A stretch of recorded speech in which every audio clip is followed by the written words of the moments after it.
Welcome back. This is Sandy with Sandy's Organized Chaos, and today we're going to be doing this animal print split tumbler. As always, I'll make sure to put everything I used today down in the description box below so that way you guys can shop those items if you would like to. If you're new to my channel, don't forget to hit that subscribe button, and let's wake up, prep these tumblers, and slay all day. Let's do this.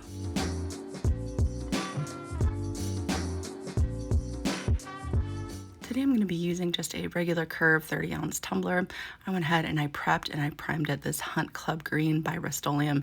I thought it would go really well with the colors I'll be using today. Now for my base, I didn't want to do glitter, but I knew I wanted something to go behind my leopard spots to give it a little bit more dimension. So I'm going to be using a mica mixture to achieve that look. And I'm going to be using this mica here. It's called Cash, and you can purchase this at socglitters.com. I have 30 milliliters of epoxy in my cup there, and I'm just going to add 2 dashes of that mica powder right into my epoxy, and I'm going to mix that up very well. After you have that all mixed up, you're just going to go ahead and apply that mixture right onto your tumbler. Now, after I have everything all applied, what I like to do is come through with my hand, and I'll just go around the top rim, and I will also go around the bottom as well, making sure that there is no lumps or bumps in my epoxy and smooth everything out very well. Now, you may notice that there's streaks in your mica epoxy mixture because of just how the powders are, so I just like to come through and straighten it all out one last time with my fingers in that up and down motion so that way everything's running the same direction.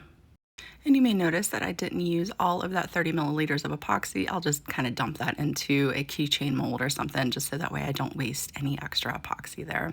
Now I'm just going to take my opposite gloved hand and I'm going to clean up the inside a bit so that way anything that might have got pushed down on the inside of the tumbler, I just wipe away now and get rid of it.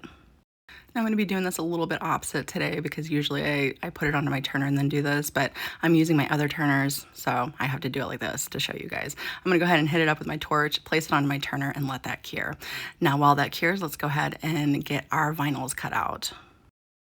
Now for the quote today, I found this right on Creative Fabrica, and I'm going to show you guys once you get it uploaded, you just want to go up to that right-hand corner there, and you just want to ungroup your decal here. And then what you want to do after that is you want to go ahead and highlight the not perfect portion underneath and go ahead and separate that away from the Be Real portion. And the reason why I'm doing that is because I want to cut these two sections into 2 different vinyls.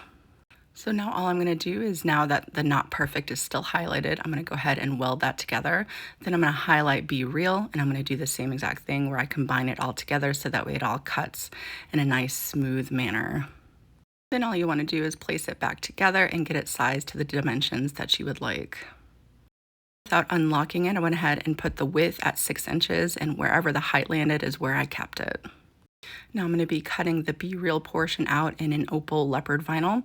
The not perfect portion will be cut out in a hunter green vinyl. And to get it all one solid color, so that way it all cuts on the same mat, I just place my vinyls where I need to so that way they can get cut different. I just highlight everything and change it to one solid color so that way everything will cut on one mat rather than multiple.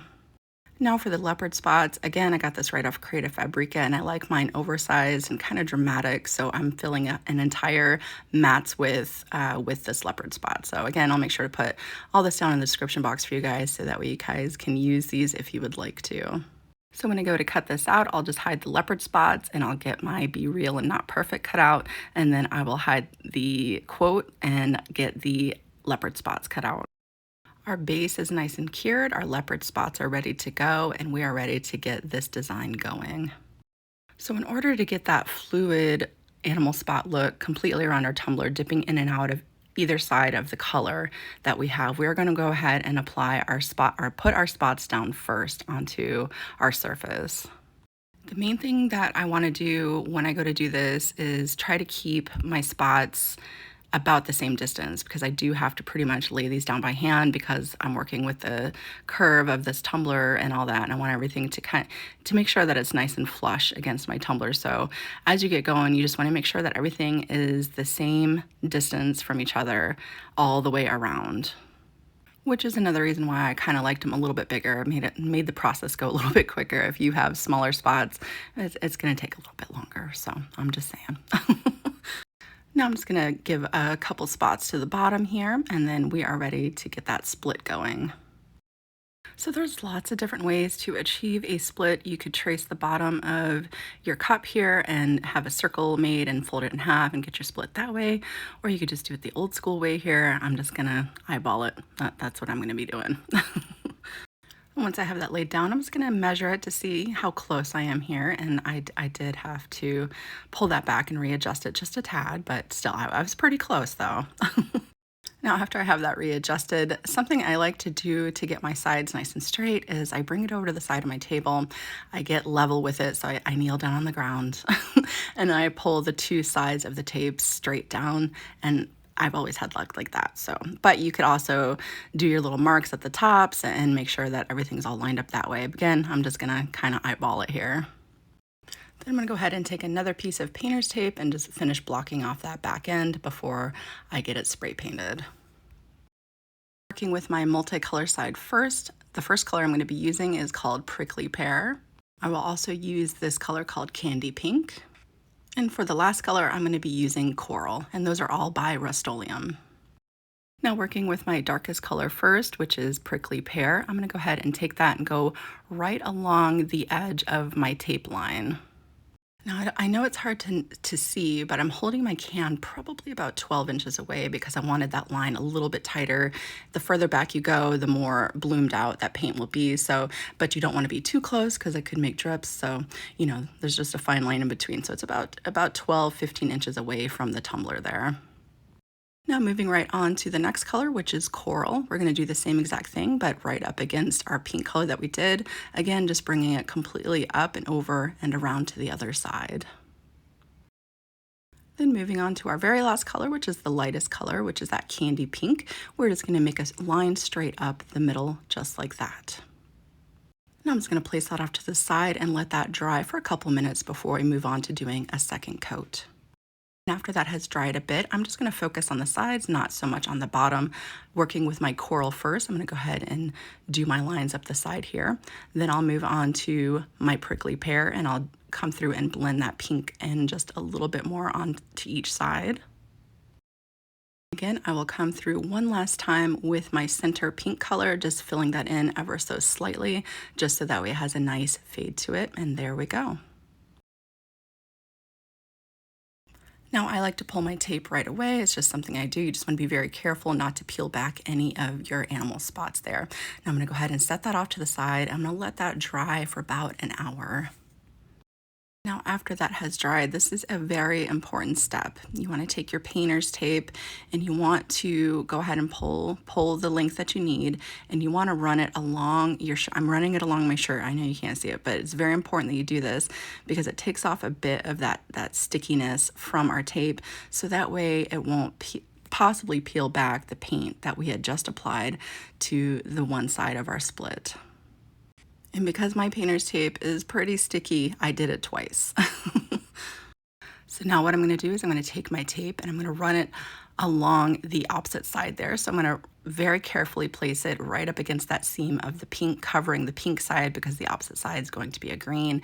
And I'm not going to press it down all the way, just along the seam. So you just want to make sure that that seam is covered, but it's not really sticking too much to the rest of the paint. So I'm just going to get that laid down and just run my finger right along the seam line, and that's it.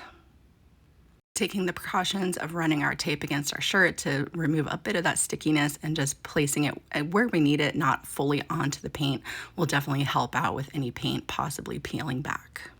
Now for the opposite green side, we are using the same exact color that we painted our base. We're going to use that Huntclub Green again to do this opposite side here. So again, working right along my seams first and then just coming through and gently filling in as I go. And you notice that I did not put any more tape around the back. That's why I'm just trying to be super careful so that way my paint doesn't go around the back in there. And just another precaution so that way it doesn't peel our paint back. You don't want to leave that tape on for too long. So I'm going to go ahead and remove that tape right away, right after I spray paint the opposite side. Now I'm just going to go ahead and let that dry. You don't want it tacky before we start doing the rest of the things that we need to do to it. So it took probably about a half hour to an hour for the opposite side to dry for me. Now that our paint is nice and dry, we're gonna go ahead and get our pink side glittered up. Now, if you have bad eyesight or if you just really need to do this, I highly suggest taking a hot glue gun and placing little dots down onto your spots so that way you can see them after we get this glittered, because it is a little difficult to see. But you know, I'm just winging it here, and I kind of like to make things a little bit more difficult for myself. So I'm just going to see if I can find them after I get it glittered. It's kind of like hide and seek, you know what I mean? So So as you see, I'm going to go ahead and use just some basic glitter glue. I'm going to lay that down. I'm going to get it nice and tight up against my lines here. And the glitter I'm going to be putting over top is called Pina Colada. And again, you can find that at socglitters.com. And another thing you could have done for yourself, which I wish I kind of would have done, is go ahead and put another piece or save a piece of that painter's tape and run it back alongside the green side, so that way it wasn't such a struggle to brush off the glitter after it's applied. So, you know. And another thing I want to mention is you want to try to only do this with one coating of glitter, because it always turns out the best with one coating when you're trying to just have your colors underneath shine through a bit better. So one coating of glitter always works the best, but if you do have to do 2 coats, it might dull down that look of the paint underneath. But no matter what, I know you guys got this. So after we get our glue applied, we're going to come through and apply our glitter. We're going to go ahead and let that sit off to the side and let that glue dry completely. Now, I did sweep it off a bit before I got this process going, but I mean, you're going to have to do it again after too. So I'm just saying. Now is the process of coming through and peeling back all of our leopard spots. Again, if you need to, put those little hot glue gun spots on your spots before we do this, okay? Because like I said, I could see it, but I couldn't see it all at the same time. I don't know how to explain it. So go ahead and get those removed, and there we go. Look at her. She is beautiful. I'm loving how these colors are coming together. Now is the most important step, because we want to try to keep the green side as glitter-free as possible while keeping the glitter on the opposite side. So we're going to come through and take our chip brush, and we are going to really get in there and scrub around and get that glitter off of the side it doesn't need to be on, and any extra glitter off of the glittered side, so that way it doesn't accidentally float over to the side we don't want it on. So this step is extremely important for that process. After I get done sweeping it off very, very well, just a super good sweeping off of that glitter, I'm going to take it outside and I'm going to seal it up with my Rustoleum 2x Ultra. I'm going to give it 3 coatings of that to really ensure that glitter stays put for me. And each coating that I do, I'm going to make sure that I let it dry in between it. It dries very, very fast. I'm going to let it dry in between each coating, and then I'm going to come inside and we're going to get our first coating of epoxy over top. Before I apply my epoxy, I'm going to do the glove test. I'm going to run my glove over it, make sure no glitter comes off. I'm going to do the bottom as well. One little piece came off, not a big deal, but that's how you want it. You want no glitter on your glove before you epoxy. I'm going to go ahead and take 30 milliliters of epoxy and apply that smoothly over the surface of my tumbler here. And as just one extra precaution, I'm going to do the non-glittered side first and make my way around to the glitter side. Again, just all these extra little precautions to make sure that our tumbler turns out exactly the way we envisioned. I'm going to go ahead and place that onto my turner. I have my little turner back now, see? I'm going to go ahead and put that onto my turner. I'm going to hit it up really good with my torch, and then I'm going to watch it for a second and see if there's any little glitters that just happen to make its way through, and then I will simply come through and pull them out if I need to. Then I'm just going to let that spin and cure, and then we're ready to add our decals. That is cured, and before we apply our decals, we're going to go ahead and trim up our rim here. And after we go ahead and trim up all that extra epoxy around the top rim there, we're going to go ahead and take our sanding block and just give ourselves a pretty little finishing touch of just a little bit of that silver poking through. It just gives it a very nice finishing detail.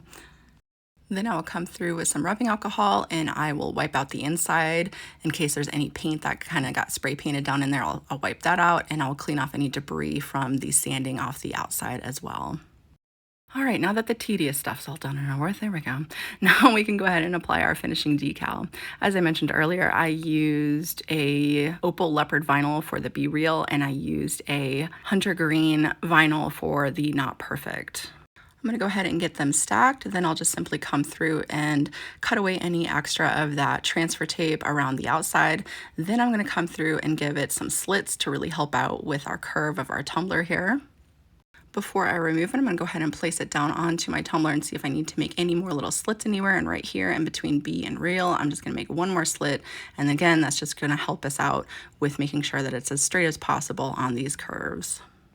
Now I went ahead and removed the paper backing, and I'm going to start with the B real portion. I'm going to get that lined up right on my line, right where that split meets each other. And I'm going to go ahead and burnish the top portion down first. There we go.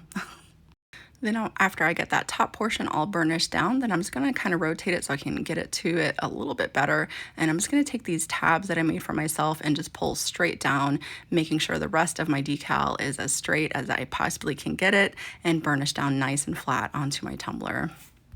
Now you may notice as you go that your transfer tape kind of wants to fight with you, so just simply roll back the top portion of your transfer tape and that will help relieve a bit of that stress on the opposite side that you're trying to get laid down. So just peel that back gently and continue to finish up laying down the rest of your decal. So after I got around to the bottom here, I want you to see that I just simply pull it back, roll it back just a bit, and then I'm going to pull that tab straight back and down, and there we go. But all in all, don't be afraid of it. It's just vinyl, okay? You're in control of this. And again, I know you guys got this. Now, after I had it all rolling around on my table, trying to get my decals down, some glitter's gonna get on it, okay? I'm just gonna take some painter's tape that I pulled out of the trash and I balled it up, and I'm just going to take that and get all the little spots of glitter that could have gotten on there while we were putting on our decal right off of it. Then all that's left to do is add your last finishing coats of epoxy, and she is good to go. Whether you take this design and duplicate it as is, or you take it and let it inspire you to create something that is completely your own, I hope that you guys had a lot of fun watching this tutorial today. Again, if you're new to my channel, don't forget to hit that subscribe button, and I will see you guys next time.